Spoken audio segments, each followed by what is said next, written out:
አንተ ኮክኒያም አቤት አባይ። እስኪ ጸጉረን አንዳንዴ ወደ ግራ ጠቅልለው ሁሌ ወደ ቀኝ። ኧረ አባይ ዛሬ እስካከደር የፈተና ውጤት ተነገራችሁ? ያው ነግሬሃለሁ፣ ወሪታ እንዳይሆን አስነጥሳለሁ። እስኪ በል ንገረኝ። ፊዚክስ 10 ነው ያመጣው። እንዲህ ነው እንጂ ኤነርጂ ከ10 10። ኧረ ከ50 የፈጣሪ ያለ ከ50 10። እንዴት በሳተ ነበር እንዴ ፈተናው? አይደለም በመለሰ ነው። ኧረ ይድፋህ። ያቶ ወጋለ ልጅ አይተኸዋል? ፊዚክስ እንደው ሃይተታው እንደው አፍሪካ ደንደ እኔ አንድ ያስፖርሽኩ 9 እኮ ነው ያመጣው። 9? ኧረ በንታው የለ እንዴ ወይ? እና ለምን ታዲያ አንዳንዴ ይሄድ ካታስጠናውም በል እስኪ አስቤያለሁ። አልመቻችልኝ ቢሎ እኮ ታው እንጂ አክሰባል ወይ ጉድ ግም ለግም አለ ሰውየው። አዚህ እውቀት የለህም እንጂ እኮ ሞራልህ ደስ ይለኛል። እሺ እንግሊዘኛስ? እንግሊዝ 14። ኧረ መድኃኒዓለም 14።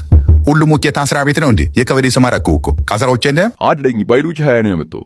ጎሽ ይሻላል። ከመቶ ማን አፈሪ አምላ ማነሽ አስካለሽ ብረምጣዱና ከቢለ አባይ ምን ልታረጊኝ? ሆሮን ከረምኩት እንደንተየ እንዲሆነ ወደ 12ኛ እርከን። አይዞ ገና እኔን ተለጥላለሁ። አሁን አንተ ነህ የብሬን ፈተና የምታልፈው። ለመሆኑ ደረጃህ ስንት ሆነ? 45ኛ።